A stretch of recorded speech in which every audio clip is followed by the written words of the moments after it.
Sabine Fairweiser is Germany's ambassador to Canada. Sabine, thanks so much for joining me today. It's a pleasure to be here. So let's start out. The German Chancellor made his visit to Canada. It was something that, had been many experts, political experts and geopolitical experts said it was something that, would largely help in terms of talking about how the two countries could continue to help Ukraine. What do you think was done in terms of this visit, in terms of working but with Canada and Germany to show support for Ukraine? Well, the show of support for Ukraine was a very important part of the visit, but the visit addressed many other issues. But in order to show support for Ukraine together, both the Chancellor and the Prime Minister participated yesterday morning, very early in the morning, in a live participation in the Crimea platform, where they spoke directly to a group of assembled leaders, people who have assembled on the invitation of President Zelensky in order to express their solidarity. Both Canada and Germany have been extremely supportive of Ukraine, and we have both been helping Ukraine with financial means, with political support, but also, and that's very important, with very strong military support. And the Chancellor has just announced that Germany is increasing its delivery of defensive weapons, some of them very innovative weapons that will be going to Ukraine, I think, before they even go to the German army. And the Prime Minister here in Canada, Justin Trudeau, talked in his press conference that the two leaders held in Montreal, Olaf Scholz and the Prime Minister. He talked about the need for liberal democratic values, and he said that that's something that the two leaders share. When the Prime Minister said that, is that something that Germany and Canada look at in terms of a way that they can essentially defeat Vladimir Putin in his war in Russia and Ukraine? Well, I mean, I would say Germany and Canada always had a good relationship, and we always considered each other family. We always thought we get along because we really believe in free and democratic societies, in free trade. But by now, in this current context, the need to work together has become much, much stronger. And we are in a sort of global kind of conflict between democracies and autocracies. We are fighting against disinformation on a global scale, also in particular on the Ukrainian issue. So it makes sense that we work together much closer and we liaise much closer. And this is exactly the intention that the Prime Minister and the Chancellor expressed. The cooperation also extends to working much closer when it comes to getting out of dependencies on Russian oil and gas, and when it comes to fighting climate change, which both go together. And the dependency on Russian oil and gas is something that was talked a little bit about. Some critics were talking a lot about this as well during the visit of the German Chancellor to Canada. How can, countries like Germany, and how are countries like Germany working to reduce its dependence on Russian oil and gas, and what role do other countries like Canada play in helping Germany in doing that? Yeah, we are already getting out of the dependence ever since the 24th of February when Russia attacked Ukraine, or even before that. Germany was trying to diversify, get its resources, its gas in particular, also from other countries. We are now out of receiving coal from Russia. We're getting very close to being out of receiving oil from Russia. And we've reduced our dependency from Russian gas from 55%, which was very high, by now to 25%. That's good. It's not enough. We want to get completely out of it. And there are a number of ways of doing it. One is by saving energy. And saving energy means also to put more efficient technologies, for example, into buildings. So if you don't lose energy, you don't need to buy it. The second one is build very fast renewable energy sources so you don't depend on gas. The third is diversify. Diversify means find good and reliable partners you can trust.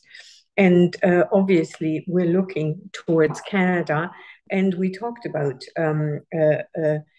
Canada's will, and Canada is already helping to supply the gas market in order to increase the gas on the world market. So Germany is now receiving more gas, for example, from Norway, from the US, and from other countries. So we're really filling up those reservoirs. So when Russia cuts us off totally from its gas supplies, we're able to withstand the pressures. But if I want to, last sentence on energy, but it's an important one. But we don't just look in the short term towards Canada as an energy partner. We have a strong energy partnership, but we think it should be one towards the future. And the future energy that Germany is banking on and investing massively on is hydrogen, preferably green hydrogen. And we've just concluded a hydrogen alliance with Canada. Canada is a potential superpower on hydrogen. And just before I let you go, just a very kind of simplistic and basic question, but a very impactful question. How did this visit help in terms of unity between Canada and Germany? And what does this mean in terms of how Canada and Germany will continue to move forward for the years to come? Well, you saw in these last 3 days the two leaders, but virtually the most important relevant ministers from both sides come together to work on foreign affairs, to work on energy security, to work on critical minerals. We have on innovation. So we have now established such a close cooperation. We're starting actually to a new level of our cooperation. And I think the best symbol of that is the Hydrogen Alliance. We're really building a bridge, a green bridge across the Atlantic with what we've agreed. And so, yes, as an ambassador, I'm really happy because I believe we've just gone to another stage in our relationship. Ms. Burweiser, Germany's ambassador to Canada. Ambassador, thanks so much for your time today and look forward to chatting again soon. Thank you, Wyatt. Ukrainian MP Andrei Osachuk joins me now. MP Osachuk, thanks so much for making the time. Let's start out Ukrainian Independence Day today. 6 months since the conflict in Ukraine between Ukraine and Russia began. What's it like in the ground on Ukraine for people there right now? And what is your message to Russia as they continue this war against your country? Thank you, my friend, for having me here. Yes, it's a great day for Ukraine. It's the 31st anniversary of Ukrainian independence. In fact, Ukraine was fighting for its independence during a long period of time. So the story of confrontation between Russia and Ukraine is lasting for more than 300 years. So if anyone will have a time, you may dig into a lot of these details. But for today, it's even more important for us that it is exactly 6 months of a big war, which started February 24th. I think the most important, which everyone shall understand, that this war is the war of miscalculation of everything by everyone. Because at February 24, it was like alignment between Russia and the entire West that Ukraine will not survive longer than 3 days, 1 week max.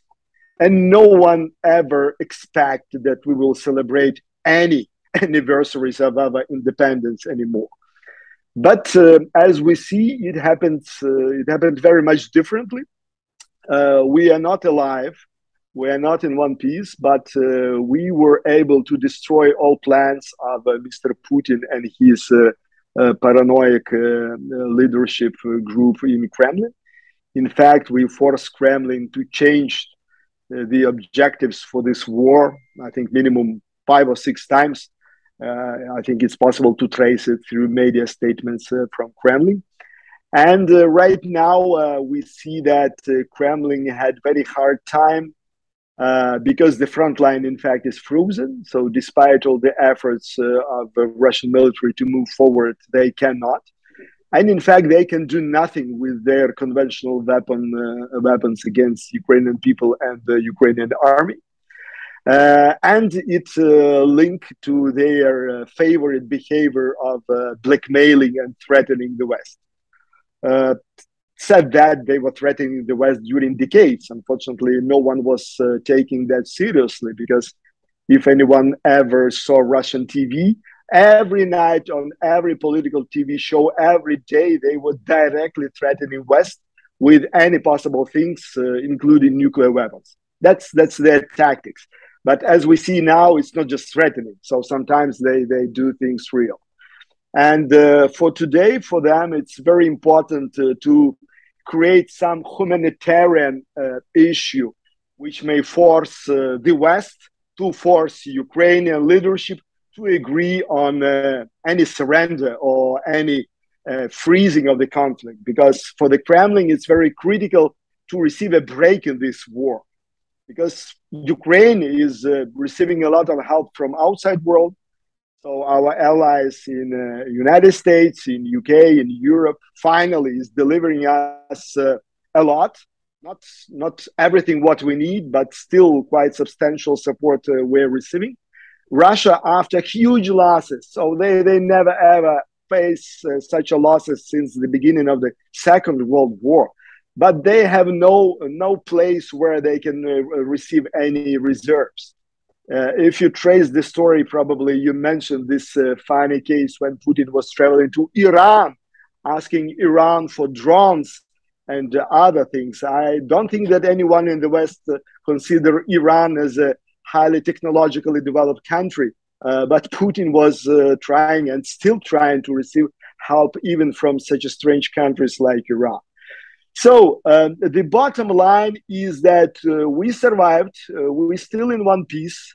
We're extremely united. That's a huge benefit of this war. And probably Putin did not expect this, that he finally united Ukraine despite the language people are speaking, despite the place where they live.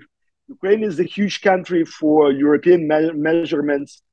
Probably you know that we are larger than France, for example. So like any other big country, people are different, because in France, people are different. In Italy, people are different. In Germany, people are different, and that's natural. In Ukraine, people are also different. But for the moment, they're extremely united. We adapted to this war. Maybe that's the big advantage of Homo sapiens comparing to other creatures on this planet. We may adapt to everything. And now we are quite calm in Kiev. For example, today we have, I think, 7 air raid sirens, but we're not reacting on that in any panic or any, let's say, too much. There is no too much emotions around that. We're fighting. In fight, you need to be concentrated. Yes, so we are also suffering huge losses. Yesterday, Ukrainian leadership confirmed that for the moment we lost not less than 9,000 our servicemen and women. Civilian losses, nobody knows exactly, but including Mariupol, it's more than 25,000 people, men and women, babies and kids, has been killed. The quantity of injured people is, I think, unknown, but definitely it's tens of thousands. It's painful, it's difficult, but we are fighting. The sense of this fight is very simple. Finally, the West agree with this logic that it is the war between past and future. It is the war between barbarian empire and civilized democracy. Steven Seidman is a national defense expert, and Carrie Buck is former Canadian ambassador to NATO. Hello to you both. Thanks so much for making the time. Carrie, let me begin with you. First of all, NATO Secretary General Jens Stoltenberg is coming to Canada for several days in Edmonton, and he will travel to other parts of the country as well. How important is this in terms of Canada's relationship with NATO, and how that may impact how NATO and Canada addresses the ongoing conflict in Ukraine? Okay.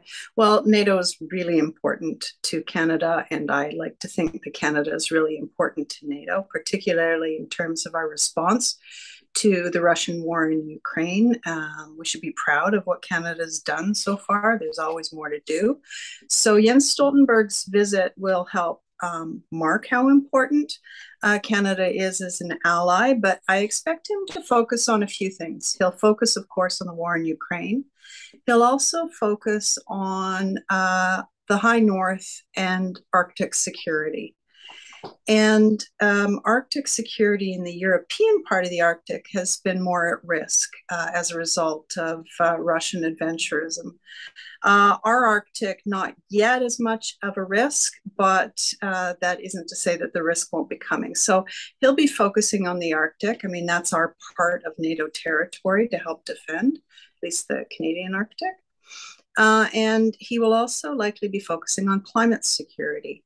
Canada announced that we would host a NATO Center of Excellence on Climate Security in Montreal, but that hasn't been come to fruition quite yet. So I expect him to focus on that as well. An important visit. He does this regularly, periodically, but has been doing it a lot more often lately in order to ensure the allies all stay on the same page on Ukraine, and that there's no fraying of NATO solidarity. And Stephen, when you look at the ongoing conflict in Ukraine, the role that Canada has played, for example, and the U.S., I mean, the U.S. today just announcing new support towards Ukraine. What role does, North America play in terms of supporting what seems to be an ally for both Canada and the United States of Ukraine? Well, we've played a vital role both in arming the Ukrainians and in training them. So we started training Ukrainians in the aftermath of Russia's seizure of Crimea in 2015, more or less. Operation Unifier went on for several years. We only stopped it right at the start of this conflict, or at the escalation of this conflict, I should say, since for the Ukrainians, the conflict has never stopped since 2014. And that played a role. We can't take all the credit for how smart the Ukrainians have fought, but we gave them a lot of basic skills that have helped them survive and thrive in this conflict. The Russians notoriously have not taken good care of the wounded of their troops, and that's one set of skills, for instance, that we helped to train the Ukrainian military. There was a story this summer that when the Ukrainians got new artillery, the 777s, which not only did we give them to Ukraine, but the Americans did, and some others gave that exact same weapon system. We were reportedly we're training them on that system outside of Ukraine, but someplace nearby, so that way their artillery people could then not just have a new weapon system, but be able to use it effectively. We've seen that used quite effectively, at least as far as the stories we're getting from the. Garnet Jenis is the Conservative Shadow Minister for International Development. He's also a Conservative MP. And also joining me is Peter Julian. He's the NDP House Leader and a British Columbia NDP MP. Hello to the both of you.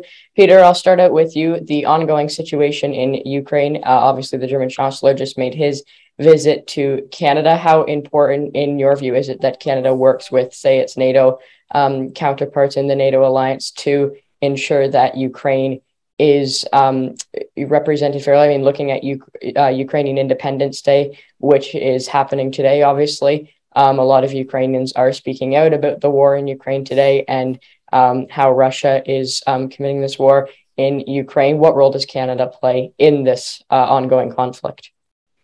Canada should be providing all supports necessary. And I will tell you, Wyatt, in my writing, just a few weeks ago, I sponsored a concert for Ukraine that involved a number of community groups, including the Burnaby firefighters, New Westminster firefighters.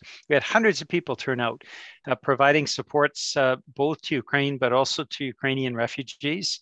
And it was very poignant. The people who spoke that evening talking about the impacts on their lives of this terrible war started by a dictator who is trying to demolish democracy.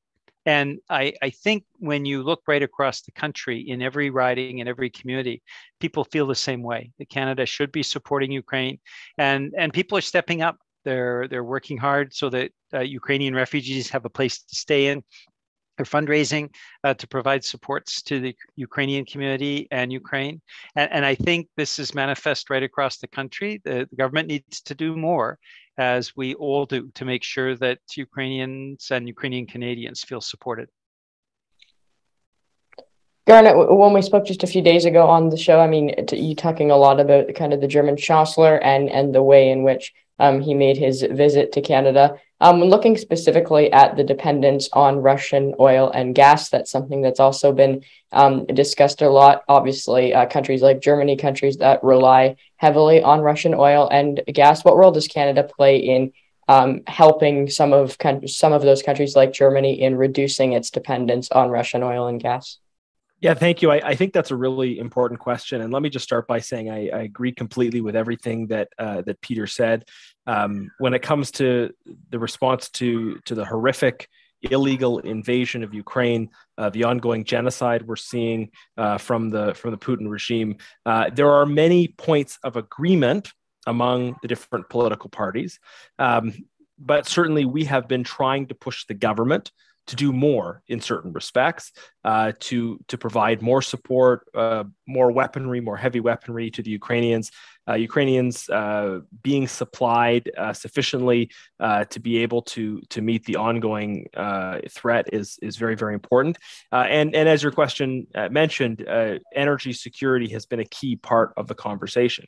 This is because so much of the Russian economy depends on the export of their energy resources. They are fueling their invasion through the export of gas, and when other countries purchase those energy resources, that's providing Russia with the resources to continue to prosecute this war.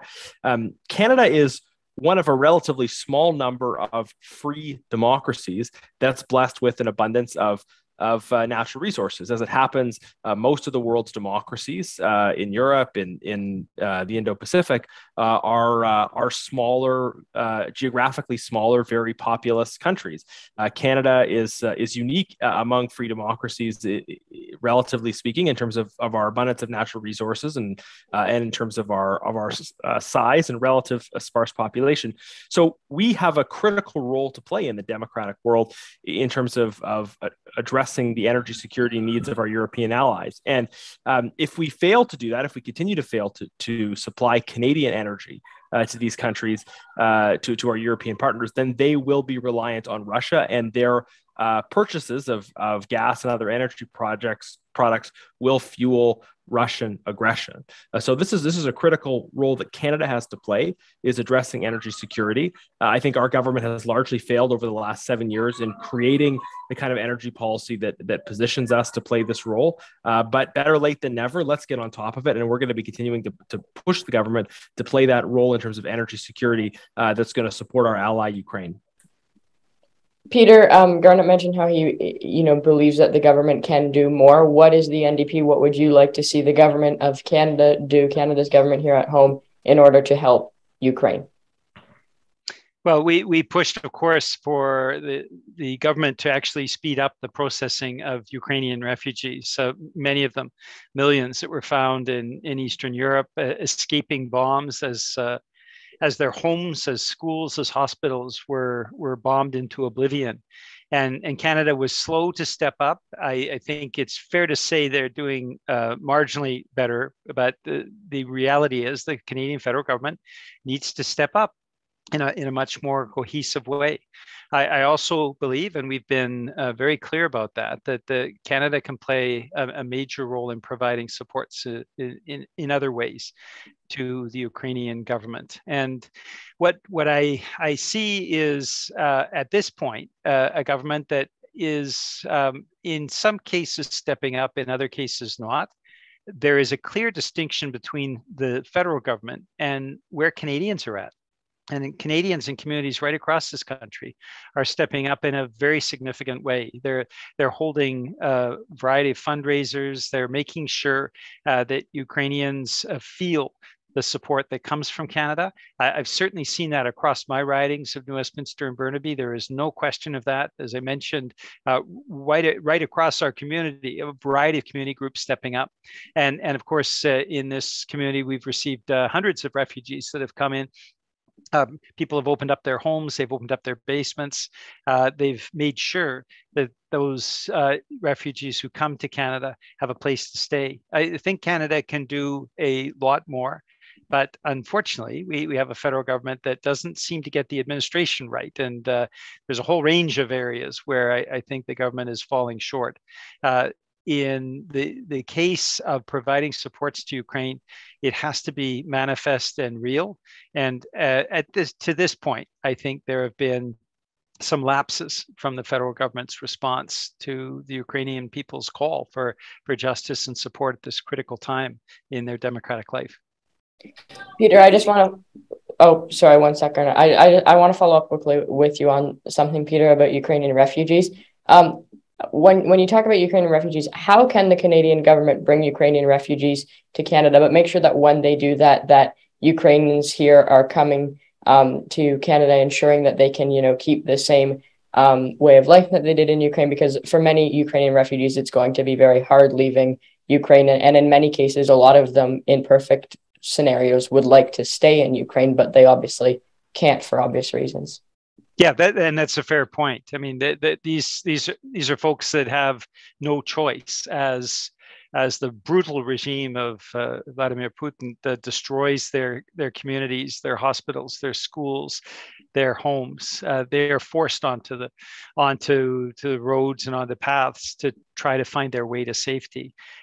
The reality is Canadians have stepped up. They've opened their homes. We've been deluged with requests from people in our community saying that they have spare rooms for families, they have a basement, they have housing that they want to provide supports to refugees to ensure that they have a safe place to come to.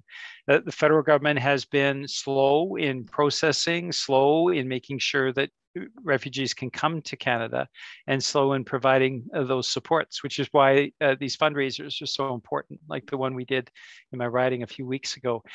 These are all things that are of very important nature, and the government has been slow to react. And I think Canadians have been very quick and very fulsome in their support for Ukrainian refugees coming to Canada.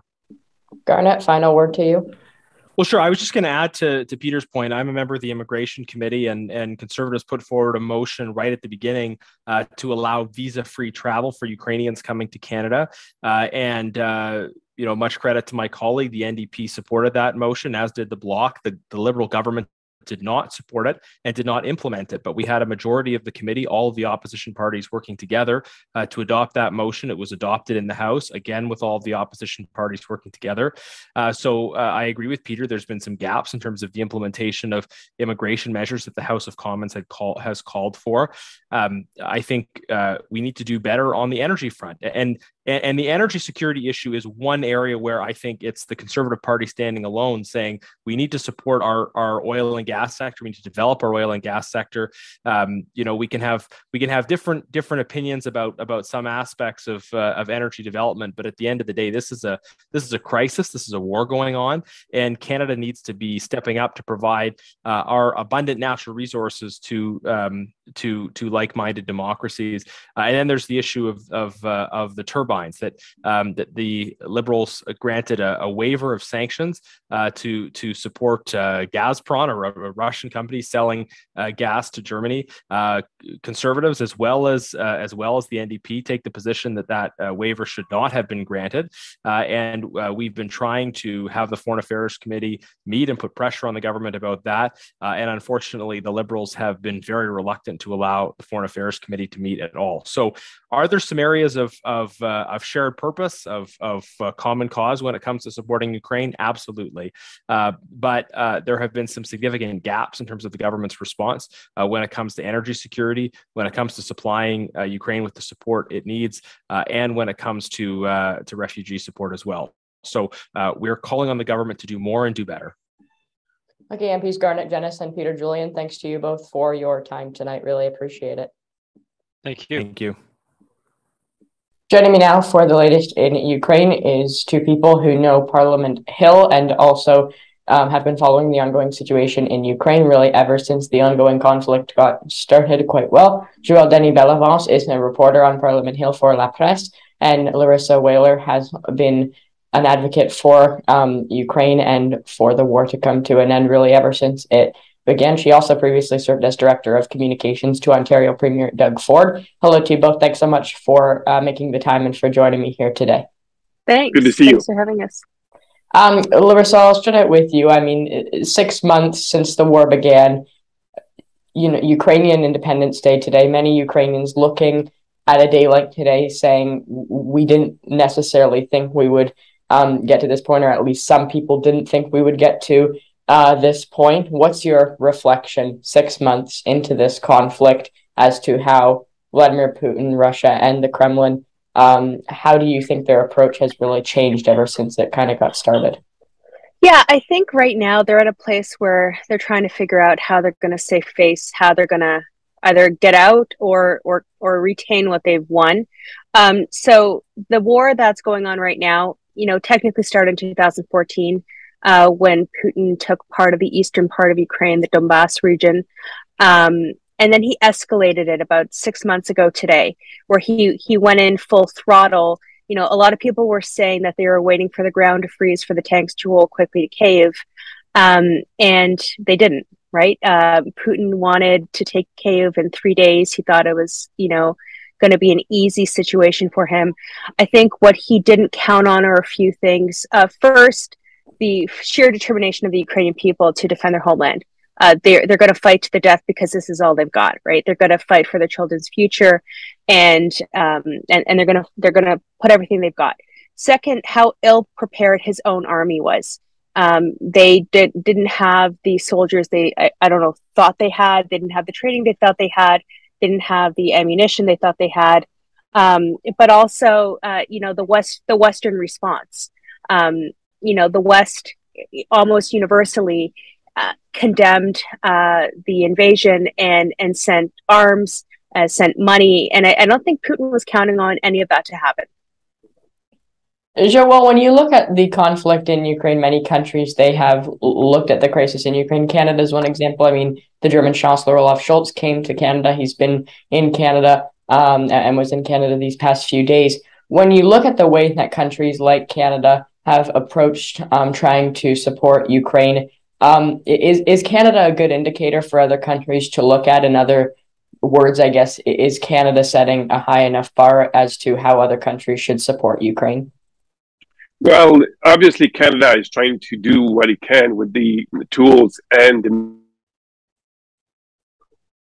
means that arms to give to Ukraine, but we're surely providing some help of other kinds. Like there will be a lot of anti-mines personnel in Ukraine that will have to be taken away. So Canada has got some expertise out there to take the landmines, if I may say, out of the way, because that's been one of the strategy of Russia, to put landmines everywhere so that people would be hurt.